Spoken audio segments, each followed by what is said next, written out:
Hello everyone, Venom RB here. Today I'm just going to be checking out the new chassis, testing them out, giving my thoughts on them, and then looking at stuff that might come in the future with these new chassis, or maybe even afterwards.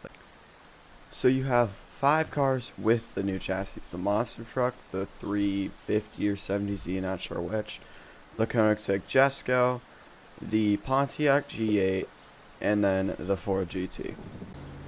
So the new chassis have slower acceleration, and that's kind of good because before it was a little unrealistic. However, the handling, it's just too good on the Jesko. It's weird. I don't like it. It's just kind of odd on the Jesko. I don't know how to explain it. I guess oversteer. Yeah, it kind of oversteers, but it's just way too good of handling. The car turns too fast, too easily, all that. I don't like the Jesko handling. They did fix the braking though a bit, which is nice. So, all in all, I dislike the way they did the Jesko. I hope they do end up making it nicer.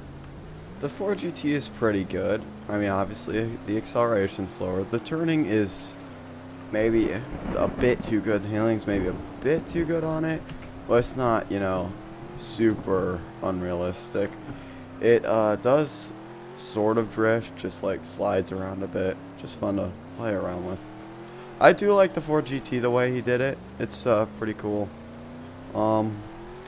It's like not my favorite, but I think it's nice. If this came to UD and it was just like this, I wouldn't have a problem with it. I like it a lot. Braking's good. It's just like a fun car to play around with, so no complaints with it. The monster truck, I mean, there's not too much to say. The suspension is basically the same as when it came out. It goes over stuff easier, I guess, kind of, but that's like about it. I mean, it basically feels the exact same, just more power. That's basically all there is to it. So yeah, not much to say about it. Now onto the Pontiac G8. This thing is pretty good. The handling is pretty much what you would expect from a sedan. It's not great. The acceleration is pretty bad. I mean, like I said, it's exactly what you would expect from a car like this. I mean, I think they did a pretty good job on it, and I don't think TTP will probably screw around with this one much after, or well, not TTP, but the guy who made it. And yeah, I mean, I like the chassis. This one feels pretty good. Pretty realistic. So all in all, I think it's good, and hopefully this comes to UD or something very much like it. So the 350 or 370Z, I don't even know which, sorry. I mean, it's basically just like what you would expect as well. I think they did a good job on this one. There's not much to say about it. It's pretty much just a average car. Handling's not too good, not too bad. Acceleration seems maybe a bit good, but not like insanely overpowered, unrealistic. Brakes are fine. I mean, like I said, there's not much to say about this. It just feels like a good chassis. So these new chassis have more improved realistic handling and transmission behavior with launch control, better high-speed stability, better power delivery, sport and touring mode toggles, toggleable traction control and anti-lock braking, support for modular performance modifications, support for enhanced vehicle sounds, and then when the update comes, a completely redesigned modern HUD, or whatever the heck that is. Well, I know it is, but yeah. So that's all going to be pretty awesome to come. So with better high-speed stability, you're not going to be glitching it out. The improved realistic handling is going to be epic, because right now the cars, well, the current ones in Westover don't handle that well.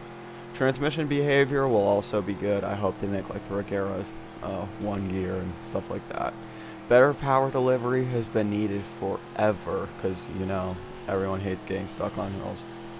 The modes are cool, I guess. I'm not too excited about sport and touring, because I don't really care, but, the traction control and anti-lock braking will be fun if you want to like drift and crap.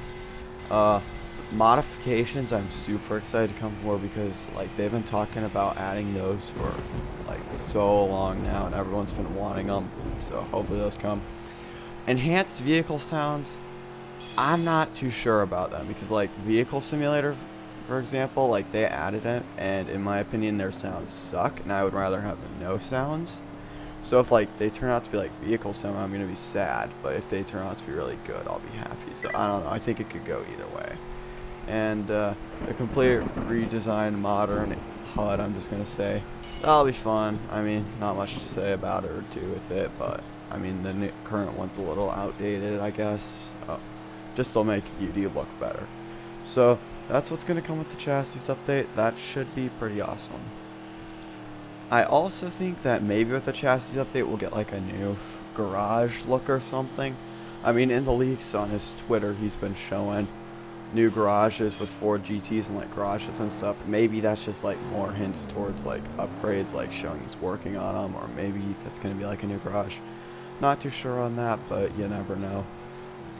Anyways, thanks for watching. I personally can't wait for this update to come out. Hopefully it's pretty good. I really hope they don't screw up the chassis even more. If they are good, I think it'll bring a lot more people into UD. Anyways, thanks again for watching and have a great day.